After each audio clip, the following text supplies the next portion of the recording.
the height was 0.5 meters underwater. One's on its way down and one's on its way up. So you'll notice that that's between 30 and 45 seconds, and the second is between 45 and 60 seconds. So we know just by looking at that our answer should be within those ranges. Okay, so that's part of what I'm assessing for like critical thinking or reflecting. When I have a rubric and I'm marking things like that, that's the kind of thing I'm expecting you for a level 4 to communicate to me, is that you're going through that thinking and reflecting process, okay, before you actually go and solve. So in an assignment, you can put like a little asterisk, 2 answers, one must be between this, one must be between the other, okay? Yeah, so like I said, you can kind of say here, T1 is going to be between 15 and 30. Sorry, that's not what I meant. Yeah.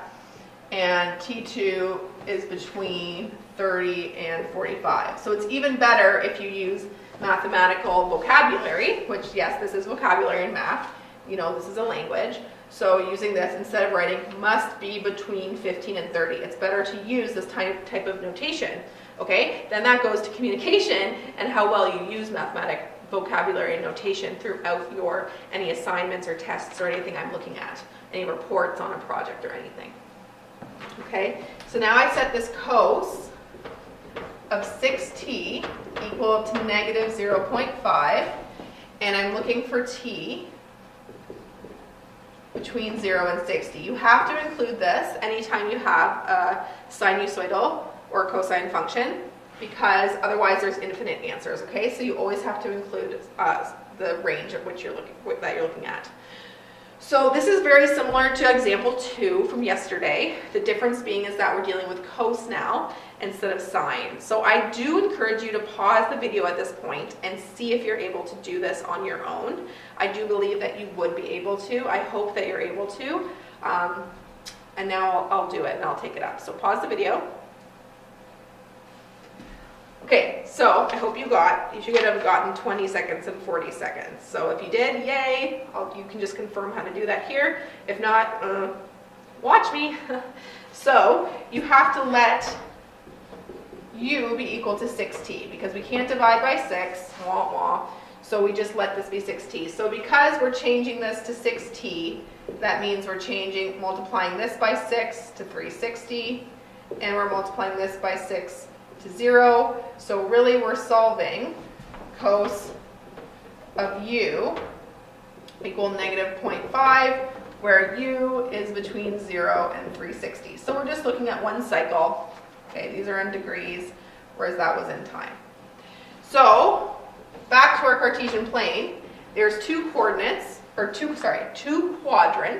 in which cos is negative.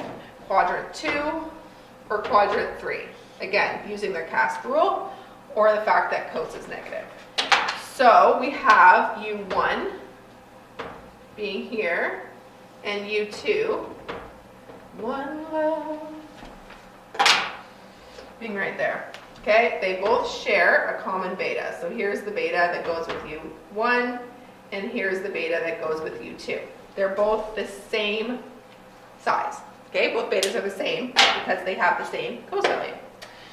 So we find beta by taking the inverse cos of positive 0.5. Remember, beta is always an acute angle, so we always take the positive version of the ratio.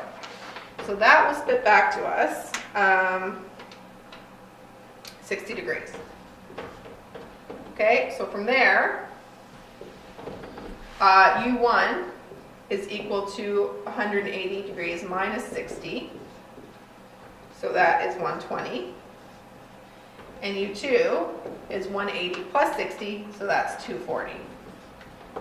Okay, so now we just need to convert this back to time. Okay, so you set your 120 equal to 6t.